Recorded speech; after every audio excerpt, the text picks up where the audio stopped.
اللہ تمہارے گناہوں کو جب معاف کر دے گا، یرسل السماء علیکم مدرارا، پھر رحمتوں والی بارشیں بھی نازل ہوں گی، پھر وَيُمْدِدْكُمْ بِأَمْوَالٍ وَبَنِينَ، پھر مالوں کی کمیاں نہیں آئیں گی، اللہ کی مدد آئے گی، اللہ مال عطا فرمائے گا، وَبَنِينَ، بے اولادوں کو اللہ اولادیں عطا کر دے گا جو دنیا آخرت کا سہارا بنے گی۔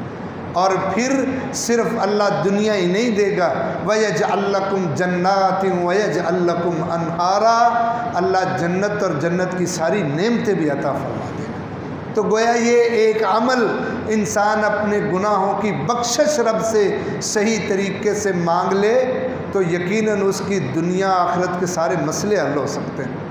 اور صحیح بخاری میں جناب عمر بن خطاب رضی اللہ تعالیٰ عنہ کا واقعہ موجود ہے۔ بارش نہیں ہو رہی تھی، بارش مانگنے کے لیے میدان میں گئے تو وہاں اللہ سے صرف نماز پڑھ کے ایک ہی دعا کی، اللہ ہمیں معاف کر دے، بس گناہوں کی بخشش کی دعا ہی کرتے رہے مسلسل، اور پھر کہا جاؤ گھروں کو واپس پلٹ جاؤ۔ لوگوں نے کہا امیر المومنین بارش کے لیے آئے تھے، وہ تو مانگی نہیں اللہ سے۔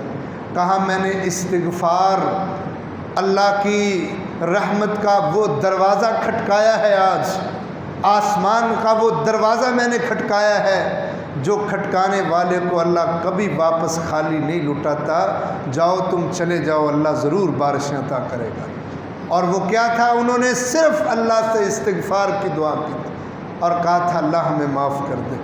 اور یقیناً یہ عمل اتنا اچھا ہے، اتنا اچھا ہے، صحیح جامع الصغیر میں روایت ہے، بندہ ایک بار کہہ دینا اللہم اغفر لنا وللمؤمنین والمؤمنات، کہ اللہ مجھے معاف کر دے، کائنات میں جتنے مومن مرد ہیں، جتنی مومنہ عورتیں، اللہ سب کو معاف کر دے۔ بندہ صرف اتنا جملہ کہتا ہے، اللہ دنیا میں آج تک جتنے کائنات میں مومن مرد آئے ہوتے ہیں، مومنہ عورتیں آئے ہوتی ہیں، اللہ ہر کے بدلے بکل حسنہ، اللہ ہر کے بدلے میں اس کے نامہ اعمال میں ایک نیکی بھی لکھ دیتا ہے۔ کہ یہ بندہ صرف اپنے لیے بخشش نہیں مانگتا، اپنے لیے استغفار نہیں مانگتا، بلکہ کل جہان کے آنے والے مومنوں کے لیے بھی یہ اللہ سے استغفار کا طلبگار ہے، اللہ اس کے نامہ اعمال میں اتنی نیکیاں ڈال دیتا ہے۔ کائنات میں جدید دور کے باوجود آج تک کوئی یہ شمار نہیں کر سکتا کہ بابا آدم سے لے کے آج تک کتنے مومن آئے ہیں اور کتنی مومنہ عورتیں آئی ہیں، لیکن اللہ صرف اتنے جملے کہنے کی وجہ سے، کیونکہ اللہ کو یہ استغفار والے جملے پسند بڑے ہیں، بندے یہ کہنے کی وجہ سے کہ اللہ مجھے اور آج تک جتنے مومن مرد و عورت آئے اللہ سب کو معاف فرما دے، اللہ اس کے نامہ اعمال میں اتنی نیکیاں بھی جمع کر دیتا ہے۔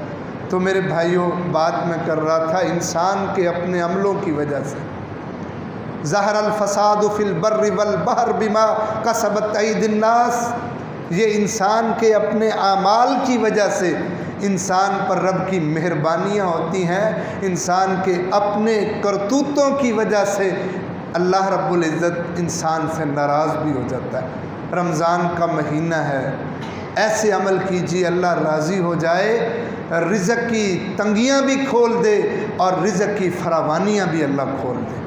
اور رسول اللہ صلی اللہ علیہ وسلم نے ایک حدیث میں آتا ہے مسند احمد کی صحیح سند سے، آپ صلی اللہ علیہ وسلم کے پیارے صحابی، آپ کے چچیرے بھائی علی بن ابی طالب رضی اللہ تعالیٰ عنہ فرماتے ہیں، ایک دن رسول اللہ صلی اللہ علیہ وسلم نے مجھے پاس بٹھایا، فرمایا میں تمہیں 3 باتیں بتاتا ہوں اور 2 عمل بتاتا ہوں، 2 عمل تو کر لینا، اللہ 3 چیزیں تجھے بدلے میں عطا فرمائیں گے۔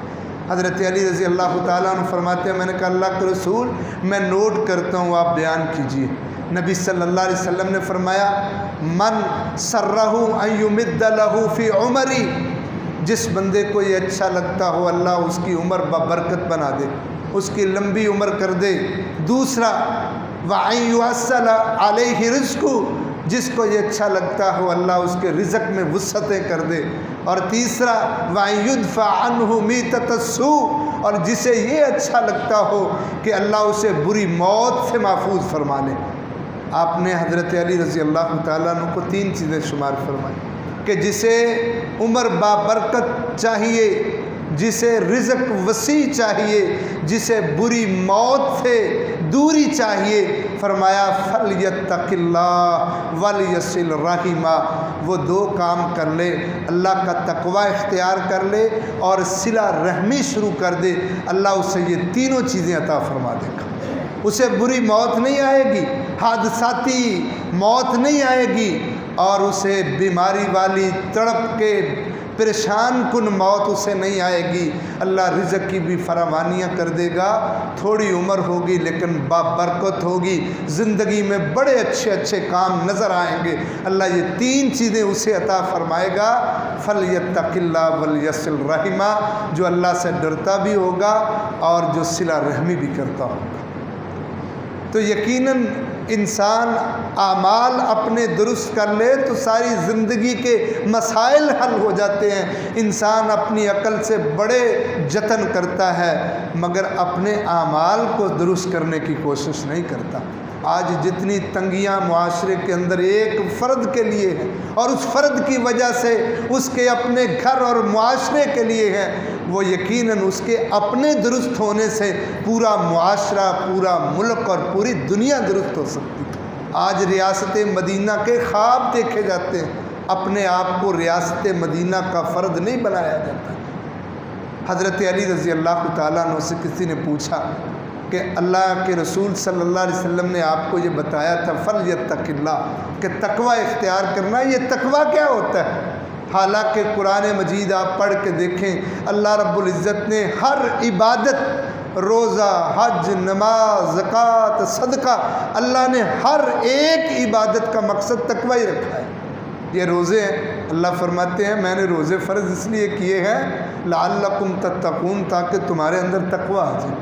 حضرت علی رضی اللہ تعالیٰ عنہ سے پوچھا گیا آپ بتائیے تقوی کیا ہے؟ تو فرمانے لگے چار چیزوں کا نام تقوی ہے، الخوف من الجلیل والعمل بالتنزیل والقناعۃ علی القلیل والاستعداد لیوم الرحیل۔ یہ تقوی چار چیزوں کا نام ہے۔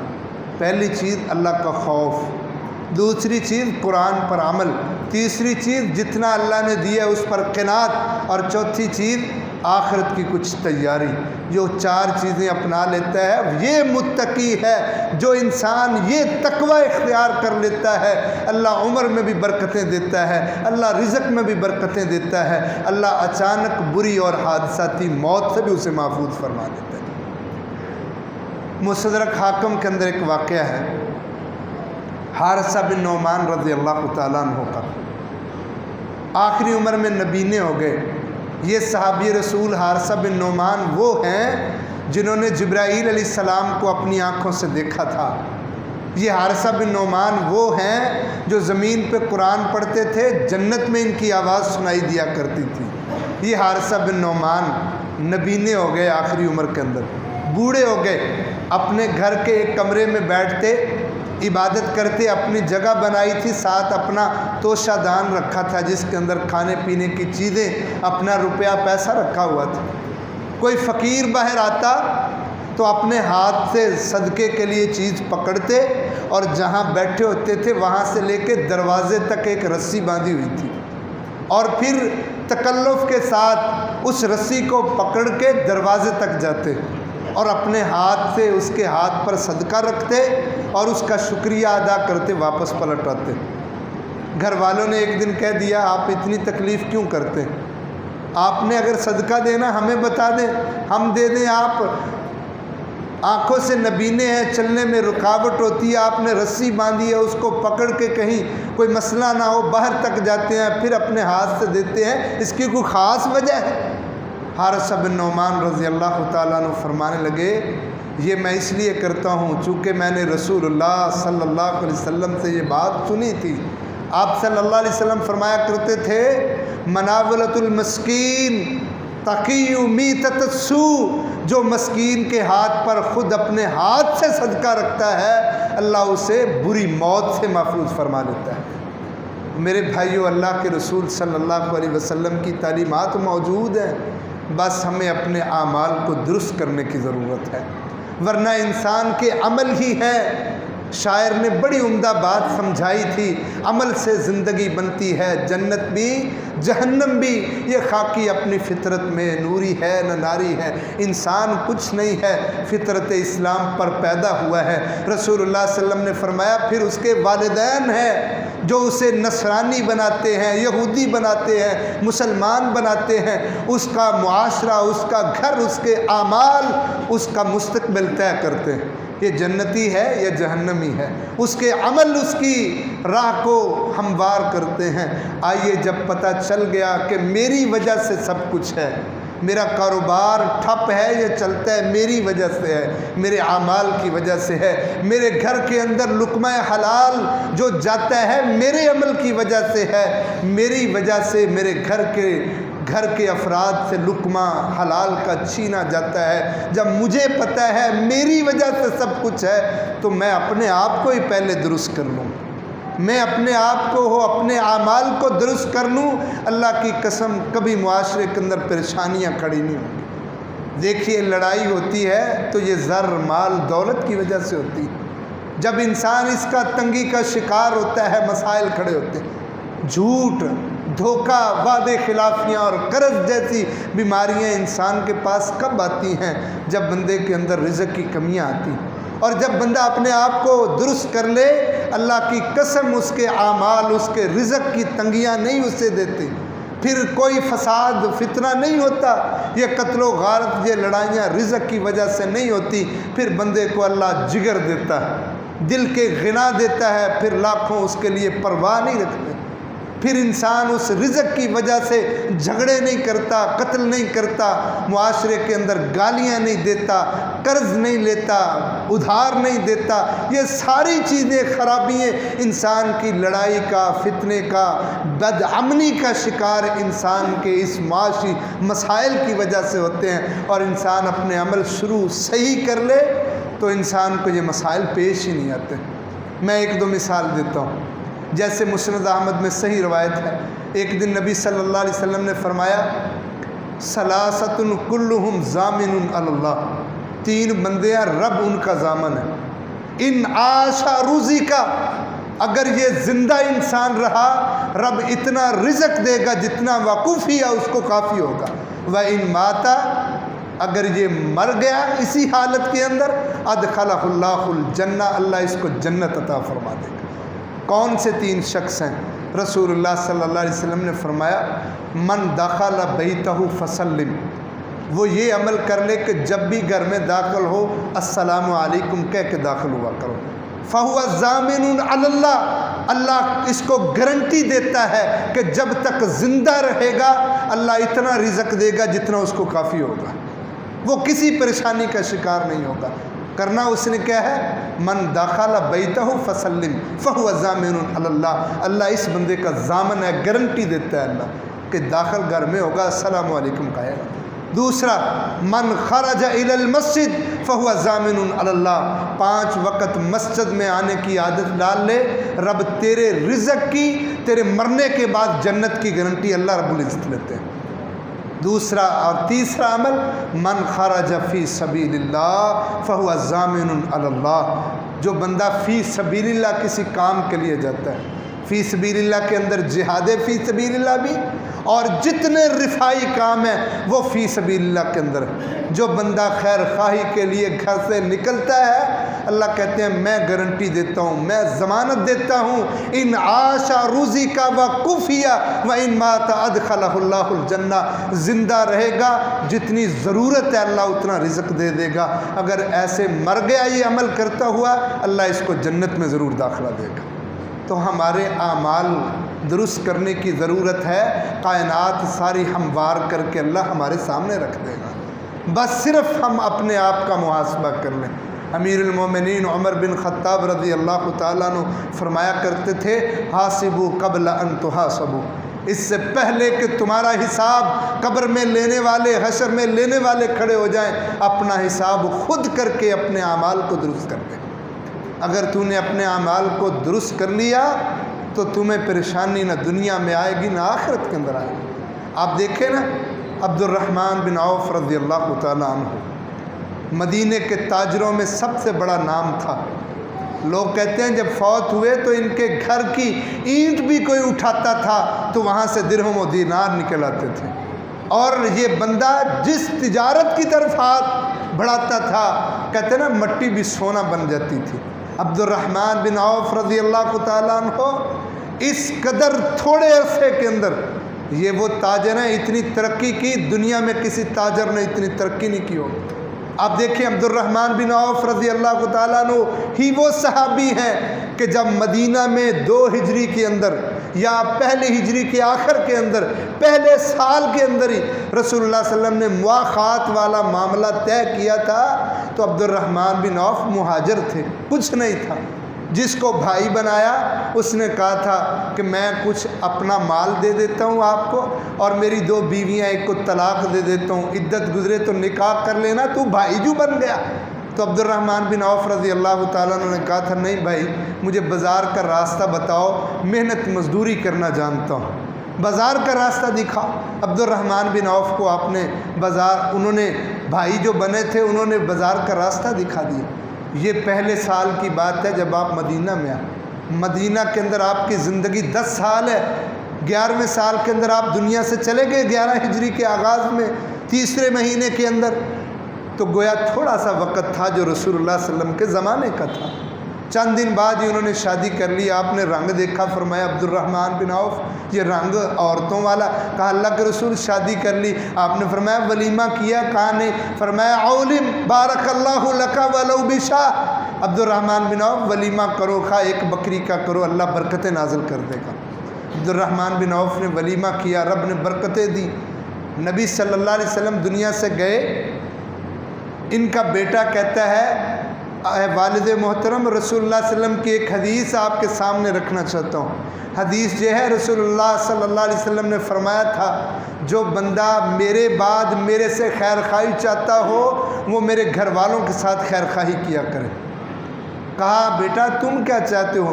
کہا ازواج مطہرات کو کوئی تحفہ دینا چاہیے جو ان کی معاشی معاملات میں معاونت ہو۔ کہا یہ باغ جو ہمارا مدینے کے قریب ہے یہی ہدیہ کر دیتے ہیں ازواج مطہرات کو۔ کہا ٹھیک ہے، وہ باغ ہدیہ کر دیتے، اور وہ باغ کی اس وقت قیمت 40,000 دینار تھی، جو دینار سونے کا ہوتا تھا، بڑا قیمتی۔ آج اگر اس کی ہم قیمت بنائیں تو کروڑوں کے اندر وہ قیمت بنتی ہے۔ تو عبد الرحمن بن عوف 10-11 سال کے اندر اتنی وسعت والے بن گئے تھے کہ کروڑوں کا تحفہ دینے کی وسعت رکھتے تھے۔ میں جو بات عرض کرنا چاہتا ہوں کہ مدینے کا یہ تاجر اس قدر بابرکت رزق لے کے آیا تھا کہ 10 سال کے اندر کروڑوں کے تحفے دینے کی طاقت رکھتا تھا۔ اور آپ غزوہ تبوک جو 9 ہجری میں ہے جا کے دیکھیں، کوئی 5 کلو سونا اور 29 کلو کے قریب چاندی اکیلے عبد الرحمن بن عوف رضی اللہ تعالیٰ عنہ نے دی تھی۔ اتنی طاقت۔ کسی نے پوچھا تھا عبد الرحمن بن عوف اللہ نے تمہیں اتنا رزق دیا ہے، اتنی فراوانی تم پر ہوئی ہے، کوئی راز کی بات ہے تو بتاؤ۔ عبد الرحمن بن عوف رضی اللہ تعالیٰ عنہ نے وہ راز کی بات بتاتے ہوئے کہا ما کذبت قط، میری تجارت میں کامیابیوں کا راز یہ ہے، رزق کی فراوانیوں پر راز یہ ہے کہ ما کذبت قط، میں نے کبھی جھوٹ نہیں بولا ہے۔ لوگ کہتے ہیں نا یہ کام نہیں چلتا ہے، عبد الرحمن بن عوف کہتے ہیں ما کذبت قط، اللہ کی قسم میں نے کبھی جھوٹ نہیں بولا ہے، میں جتنی بھی تجارت کرتا ہوں میں کبھی جھوٹ کا سہارا نہیں لیتا۔ ولا دلست، اللہ کی قسم میں نے کبھی کسی کو دھوکہ نہیں دیا ہے، کسی کو میں نے فراڈ نہیں کیا ہے، میں نے دھوکہ نہیں دیا ہے۔ اور تیسری چیز فرماتے ہیں ولا بعت بدین، میں نے ادھار کبھی سودا بیچا نہیں ہے۔ یہ 3 چیزیں، اور چوتھی چیز فرمانے لگے ولا رددت فضل ای شیء قانا، میں نے کبھی بھی تھوڑے نفع کی وجہ سے سودا روکا نہیں ہے، جتنا پروفٹ ملتا ہے تجارت کر دیتا ہوں۔ یہ چند چیزیں ہیں، شاید اسی وجہ سے اللہ نے مجھے فراوانی والا رزق عطا کر دیا۔ تو میرے بھائیوں بات کر رہے تھے کہ کہ جب انسان اللہ رب العزت کے سامنے اپنے اعمال درست کر لیتا ہے، شریعت کے مطابق ہو جاتا ہے، پھر تنگیاں اٹھ جاتی ہیں، فراوانیاں آ جاتی ہیں، پورے معاشرے میں جو مسائل کھڑے ہوتے ہیں اللہ سب کو آسان بنا دیتا ہے، اس کی زندگی دنیا آخرت کی اللہ بہترین کر دیتا ہے۔ آج ہمارے اندر اپنے اعمال کی درستگی کا جذبہ کوئی نہیں ہے۔ نوح علیہ السلام جب فوت ہونے لگے تو اپنے بیٹوں کو بٹھایا اور فرمایا بیٹوں میں تمہیں نصیحت کرنا چاہتا ہوں۔ کہنے لگے میں تمہیں نصیحت کرتا ہوں وَأَنْهَاكُمْ عَنِ الشِّرْكِ وَالْكِبْرِ، میں نصیحت کرتا ہوں شرک نہ کرنا، تکبر نہ کرنا، اور ایک نصیحت یہ کہتا ہوں کہ ہمیشہ ایک اللہ کی تسبیح کا کلمہ ضرور کہتے رہنا۔ فرمایا میں تمہیں کہتا ہوں کہ تم یہ بات کہنا سبحان اللہ و بحمدی، یہ اللہ کی تسبیح ہے، اس کو ہمیشہ کہتے رہنا، کیونکہ فَإِنَّهَا صَلَاةُ كُلُّ شَيْءٍ، یہ اللہ کی تسبیح ہے جو اللہ نے پوری مخلوقات کی نماز اس کو بنایا ہوا ہے۔ انسان اور جن کے علاوہ جتنی مخلوقات ہیں سب کی نماز یہ تسبیح ہے سبحان اللہ و بحمدی، وہ پڑھتے ہیں اللہ ان کی نماز شمار کرتا ہے۔ وَيُرْزَقُ بِهَا، اللہ اس تسبیح کی وجہ سے پوری کائنات کی مخلوقات کو رزق عطا کرتا ہے۔ یہ سبحان اللہ و بحمدی جو پوری مخلوقات کی اللہ نے نماز بنائی ہے، اس تسبیح کی وجہ سے اللہ پرندوں کو رزق دیتا ہے، چرند کو رزق دیتا ہے، درندوں کو رزق دیتا ہے۔ تو میرے بھائیوں، ہمارے اپنے اعمال، ہمارے معاشی، ہمارے معاشرتی مسائل کی وجہ سے، یہ ہمارے اعمال کی وجہ سے سارے مسائل ہیں۔ اگر ہم اپنے اعمال کو درست کر لیں، اللہ کی قسم اللہ سارے مسائل ہمارے حل کر دے، اور انسان اللہ کے سامنے سرخرو ہو سکتا ہے اگر وہ اپنے اعمال کو درست کر کے اللہ کے حضور پیش ہو جائے۔ وَلِمَنْ خَافَ مَقَامَ رَبِّهِ جَنَّتَانِ، جو بندہ رب کے سامنے اپنے آپ کو پیش کر دیتا ہے، اللہ زندگی ویسے ہوگی جیسے تو چاہتا ہے، اللہ کہتا ہے میں آج ہی اعلان کرتا ہوں ایک نہیں ڈبل جنت عطا کروں گا۔ شرط یہ ہے اللہ راضی ہو جائے۔ اپنے آپ کو اللہ کے سامنے پیش کیجئے، اللہ رب العزت یقیناً موت کے وقت فرشتوں سے اعلان کروائیں گے کہ فرشتوں کہو اس کے لیے یا ایتھا النفس المطمئنہ ارجعی الی ربک راضیۃ مرضیہ فادخلی فی عبادی وادخلی جنتی۔ اللہ سے دعا کرو اللہ ہمیں رمضان المبارک میں نیکیوں کے مہینے کے اندر، بخشش کے مہینے کے اندر اپنی اصلاح کی توفیق نصیب فرما۔ وآخر دعوانا الحمدللہ۔